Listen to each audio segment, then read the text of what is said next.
Case പ്രതിയായ ശരത്തിനെ പിടികൂടാൻ ശ്രമിക്കുന്നതിനിടെയാണ് excise സംഘത്തിന് നേരെ കുരുമുളക് സ്പ്രേ ഉപയോഗിച്ചത്. അതിനുശേഷം ഇയാൾ രക്ഷപ്പെട്ടു.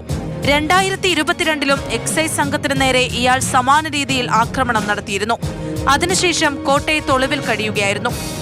ശരത്ത് കോട്ടയത്ത് ഒളിവിൽ കഴിയുന്നു എന്ന രഹസ്യവിവരം എക്സൈസിന് ലഭിച്ചു.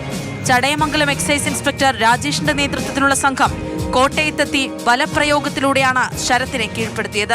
നിരവധി കഞ്ചാവ് കേസുകളിൽ പ്രതിയായിട്ടുള്ള ശരത് ലാൽ, അയാള് സ്വദേശം എന്ന് പറയുന്ന നിലമേല് വില്ലേജില് വേക്കല് കാവൂർക്കോണം എന്ന സ്ഥലത്താണ്.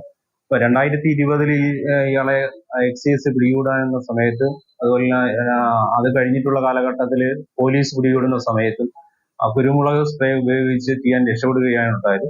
കടയ്ക്കൽ, ചടയമംഗലം എന്നീ പോലീസ് സ്റ്റേഷനുകളിലും എക്സൈസ് ഓഫീസുകളിലും ശരത്തിനെതിരെ നിരവധി കഞ്ചാവ് കേസുകളും മയക്കുമരുന്ന് കേസുകളും നിലവിലുണ്ട്.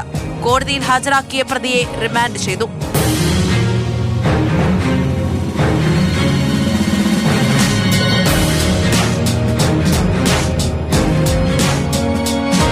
മാതൃഭൂമി ന്യൂസ്, കൊല്ലം.